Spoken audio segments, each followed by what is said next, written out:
And welcome to Geekin Out. We're going to talk about Agents of S.H.I.E.L.D. Episode 1. If you haven't figured it out, it's fall TV season time yet. My name is Chris, and I'm here with my girl Friday, Jessie. Hi, Jessie. You can actually talk. I know there's a camera, but Yeah. in podcast land, they can't see the camera. Oh yeah. We're on audio. I waved. Sorry. Hi. So, Agents of S.H.I.E.L.D. just started, which is one of our must-watch shows, and we both watched it. Jessie, what are some of your first impressions? The last second was amazing.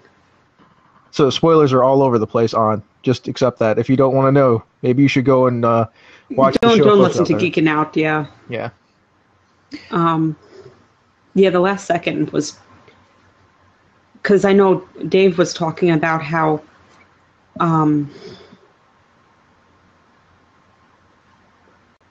tying into Daredevil, the woman who's like something to do with she's not from the normal place. Oh, the Asian woman whose name I'm forgetting. Yeah, from the Marvel Knights stuff from Netflix. Yeah. Yeah. Is she like a thing going on? Does she have something to do with that space? She's not from Earth. She's from like an alternate reality type thing. Okay. Dave would know more about this, but he's at work. Yeah, I had no idea where Gemma was. I don't know at all where Gemma is. Hi, Andrea. If you don't want to be spoiled any of this, then please, you might not want to listen to this. So, my first impressions were it was fantastic. And I noticed something the second watching that I didn't catch the first watching. The Jose Gutierrez character, Meltdown, they were using him as a way to recap information from last year without it make it seem like they were using exposition. I thought that was pretty clever. And they did it very well. And he's a good character, too, like you said. Yes, he is. And Skye has the gloves from the comic book now. She's not Skye, she's now Daisy. Sorry, Daisy has the gloves from the comic book now, like straight off the pages. So she's actually wearing the outfit that she wore in Secret Warriors, which is fantastic in my opinion. I love it. That's pretty good that they're going back to the comic book. And I like it's her and Mac are partners. So that makes me excited too. Yeah, I wish that in the past there was more of Mac. Yeah. I am interested.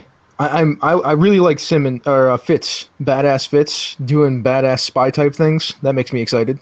Yeah. Dave's first reaction after seeing the end with Fitz is, oh, poor Fitz. Yeah. That's his first reaction to the end scene where he decides that Simmons must be dead. Yeah, and then he gets really mad at the monolith, and that's a pretty emotional scene. Also, the scene with Coulson, where he's like, I don't have anything anymore. All the people that I trusted and loved are just like vanishing from my life, and it's problematic. I mean, I can't even find a hand that works with my missing hand. By the way, how cool is the hand thing that he has? It's pretty good. And they utilized it too, because it allowed him to get out of the handcuffs on the train scene. And I know that they have an acronym. The organization that is fighting against S.H.I.E.L.D., the ATCU or whatever they're called, that's got to be I'm pretty sure that is the initial setup for S.W.O.R.D. in the Marvel universe. I wouldn't be surprised. Because of the Phase 3 that's coming down now, and we know that Captain Marvel is part of Phase 3. So and Captain Marvel is generally been a part of S.W.O.R.D. in a lot of ways because she's a cosmic character. So, and there's also that allusion to her being part of NASA and NASA being in the same space as the DoD. So that's another hint towards pointing at her being a part of S.W.O.R.D. So that's pretty exciting. Yeah, I had no idea about any of that. I'm just guessing. This is all conjecture. I have no idea if this is all true. I know very, very little about S.W.O.R.D. Yeah, they're sort of the S.H.I.E.L.D. handles stuff on the planet, and S.W.O.R.D. handles stuff that is occurring out in space. They usually have a space. They have a space station out in space in the comics at a lot of times. Okay. That is sort of monitoring like the Kree and the Skrulls and all those more cosmic type enemies and civilizations out there.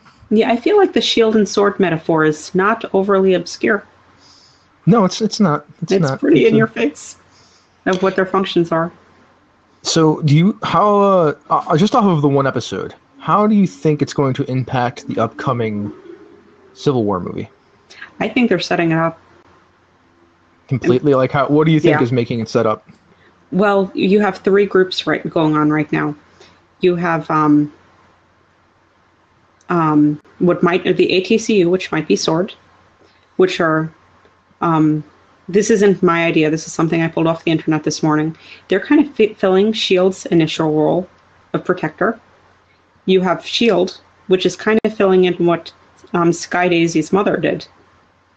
And then you have this other group that are killing the Inhumans, which is probably a Hydra. I don't think Lash is part of Hydra. That's what that creature was? That's what people are saying, yeah. Yeah, I'm pretty sure that he has very little to do with Hydra, if anything. Okay. And I think next episode we're going to see what's going on behind the scenes with Hydra, because in the previews their Ward was in it a lot. Yeah, I don't know how much you feel about future spoilers on this show,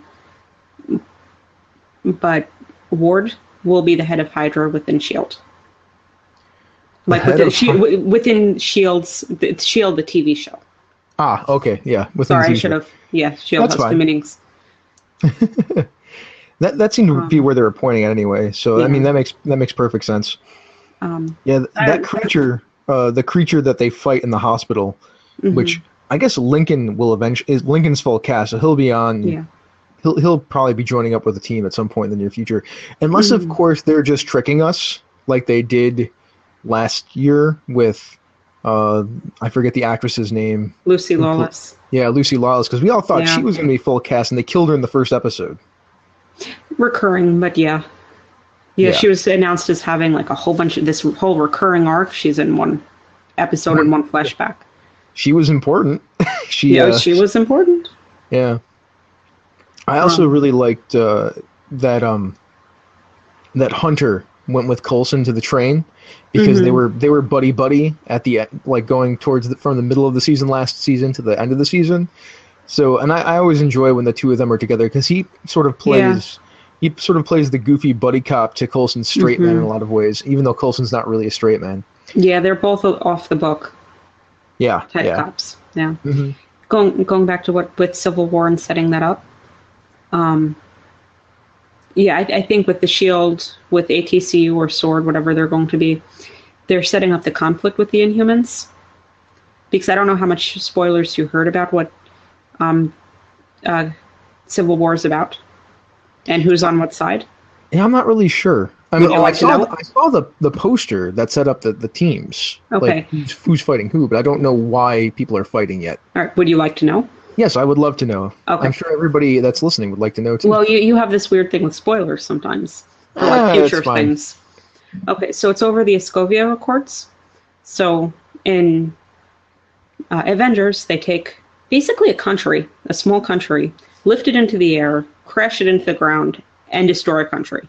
Yeah, if you didn't go see Age of Ultron, that's what happens at the end.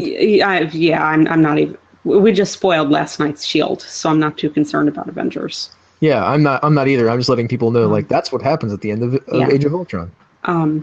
So now you have all these people very upset that these superhero powers are able to do this, and now there's going to be Inhumans running around, so there's even more superpowered people running around. Yeah, in fact, in 17 months and 21 days, there'll be a lot of superpowered people running around. Yeah?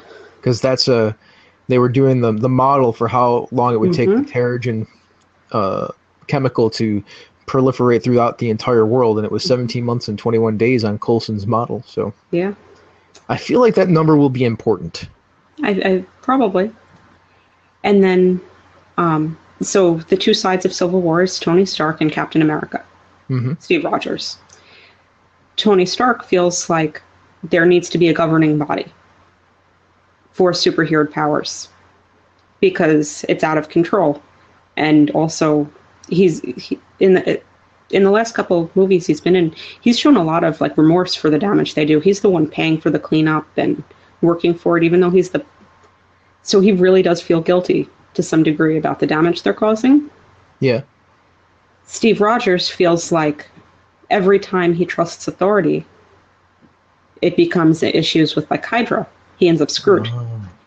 That makes sense. Steve Rogers wants to basically have, if not a free-for-all, no governing body to direct Avengers and other superhero powers. I can buy that. I can buy that as a story. There's a slight problem with Tony Stark's angle, and it's because most of the terrible things that happen in the world are generally his fault. Yeah, and I think that's why he wants to put a lot of that responsibility off to someone else.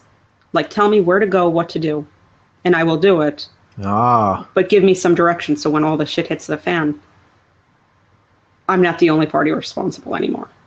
Yeah, that would be good. I think that'll make sense. Yeah, okay. Well, that's good. That's the impressions I got off of the talk going around. The sides are definite. Tony wants a governing body. Captain America doesn't. So with the increase of superpowered people that are about to explode all over the place, it'll actually be more important for there to be, in Tony Stark's opinion, it'll be more important for there to be a governing body managing all of these superpowered people that are running around. Yeah. Sure sounds like the Mutant Registration Act. Little bit. Little bit. But it's almost like they can't use the word mutant due to copyright? Yeah, almost like they can't use the word mutant due to copyright. So they gotta call it the Scovia Accords. Sure, why not? Why not? Well, is there anything else that we want to talk about concerning episode 1 of Agents of S.H.I.E.L.D.? I don't think so. Any predictions for the future? I don't even know what to say anymore. I want to see more of Agent May. I know she is still at least recurring, if not full cast. So she will be back. Well, that's good, because I like her a lot. The cavalry is cool. I want them to answer the question quickly, like in the next episode or two, about what was on the scroll with death in Hebrew concerning the monolith. I want to know, because I want to know if it has anything to do with Lady Death and Thanos. Because that's a thing with Thanos, for those people who don't know. Thanos is courting death all the time, and death in the Marvel Universe has a manifestation as a woman, and he's in love with death. So he tries to do things to impress death. That's one of the reasons why he wants the Infinity Gauntlet, so he can destroy most of the life in the universe, so that he can attract death to him. Okay. Isn't that weird? Yeah. What a psycho. They do call him the Mad Titan, so I mean it makes perfect sense. And Simmons is running from something that can smell blood. Yeah, right? So I want to know what it is. I want to know. They need to answer that question. They raised so many questions. Now they need to start answering some of them. Yeah, there's 3 major questions. I don't know if they can get to it all next week, though. Where's Ward? Where's May? Mm-hmm. At least to me, because they're still full cast. So what are they doing? Yeah. And what's going on with Simmons? Which is death on the scroll. Like, they're tied together. They're one plot. Who is Lash? What's up with the ATCU? There's all kinds of questions. Yeah. I feel like those will be more like the story arc, ATCU and Lash. Because I agree. Even if they're not the same organization, they're tied together. Yeah, I just they asked so many questions in the first episode. I just want them to answer some of them. Yeah, I think they will. Well, if that's all we have to say about the laws of nature, I guess we will sign off then. Sound good to you? Yeah. So if you want to catch up with us or talk to us about this, you can catch us at the Geekin Out Facebook page or at misdirectedmark.com. And with that, I will say, keep on geeking on. Bye, everyone.